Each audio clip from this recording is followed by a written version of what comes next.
one of the issues with openness and creativity is that there's also like a recency bias attached to it. Like, oh, but then I have another idea and then we should do this one first. And kind of good problems to have in a lot of ways, but it does make me disorganized. But I just wanted to share, I had a ruminative experience. I had a regretful happening, and I just had this interesting mindful experience from it that I think anyone would relate to. And I thought it would be a really fun thing for us to explore. And it's right up the ruminating boys of comedies alley. So, oh yeah. So here's what happened.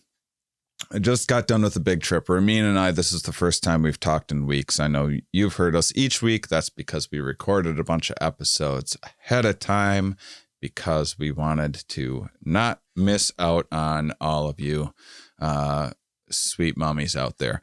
But, or we didn't want you to miss out, rather. But just got back into town. I went to Denver, then Vegas, then LA, then Vegas. I did this Meet DELIC conference. Is the first year of this psychedelic conference. Plus meat. Yeah. The meat plus psychedelics together conference. Yeah, it was hamburgers with mushrooms. Yeah. yeah. Steaks with mescaline on it. Yeah, it was just nothing but psychedelic mushroom and Swiss burgers. Yeah. That's all it was. Which people gave me some of their products, and people are getting like bolder in what the products are now that like things are becoming more decriminalized.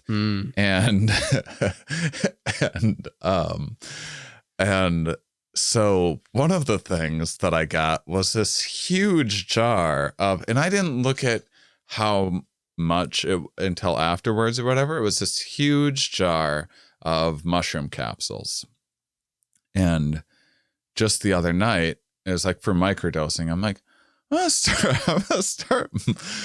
start trying to microdose again. And when I started doing it like a month or so ago, what I did, I found that it upset my stomach. And so I would just take a microdose gummy before bed and sleep through it and be like the next day, whether it's placebo effect or whatever, be like, am I a little more creative? You know, it'd inspire me to like write more, or try to like get on top of shit, even if it wasn't physiologically doing anything. Who knows?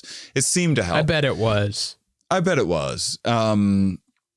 who knows? I'm not, it's the brain is so damn complicated that I would be apprehensive to make any definitive statement on like, yeah, I took this little pill that altered my brain in this positive way that has no consequences, and it's great and everyone should do it.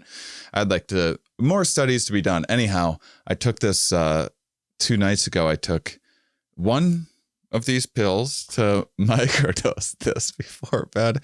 I wake up 2 hours later and my brain's just like, wow.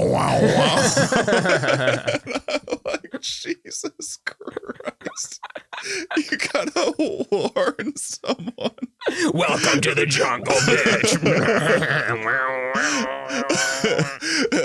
It's just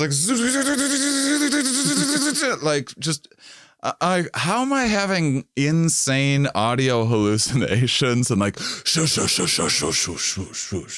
off of one little pill? And then I looked at it, I'm like, oh, I think that's like a gram. Oh, I think damn. they're putting like a gram of mushrooms in there. So it's not a microdose situation. Anyway, had a lovely time in this conference. Met a bunch of people. I was actually more nervous about, I've had some mixed feelings about some aspects of the psychedelic community since COVID, as I think they're sometimes a little partial to conspiracies and superstition. But I want to believe that the body can just do anything and beat anything, but also, I don't know. There's some crazy stuff out there. Maybe the rule set of the game doesn't allow it, but Yeah, and so I tend to be a little more rigorous science-ish stuff is what resonates with me and I'm interested in, and I think is just shows the best results. And there's they did a really nice job of providing something for everybody. So they had like the more hardcore academic scientists there. They had the super woo-woo, we're all manifesting this and that. Guess who was vaccinated and wasn't vaccinated? and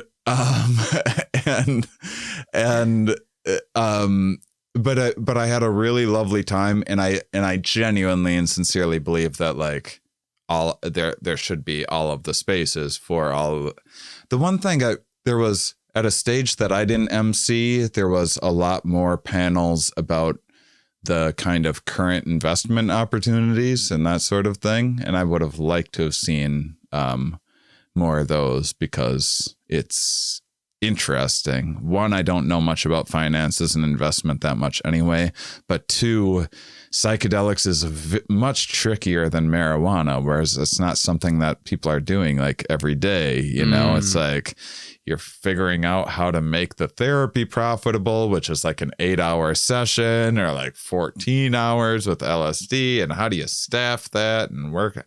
Like, it's just kind of complicated. Yeah, and you want to invest in cocaine. That's like, that's a sure investment. Netflix, sure investment. Amazon, that kind of stuff. But yeah, psychedelics, it's not about growing it and getting more and more people to use more and more of it. It's not addictive. It's not habitual. Therefore, it's just not that profitable. It's not like a big conspiracy, really. I mean, not that there's not conspiracy. That's the thing with conspiracies is I think I may have said this on here before. I've said it elsewhere, but it's a little bit like an eating disorder in a way that like the what's bulimia. What's sad and challenging about eating disorders is you can't abstain from food. You can't just be like, all right, I just won't eat food like you can with like alcohol or something like that. If you're an alcoholic. Right.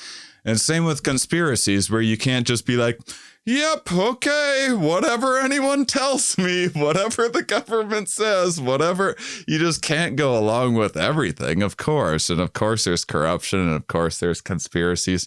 So it's tricky that, like finding what the balance is before you're like losing touch with reality.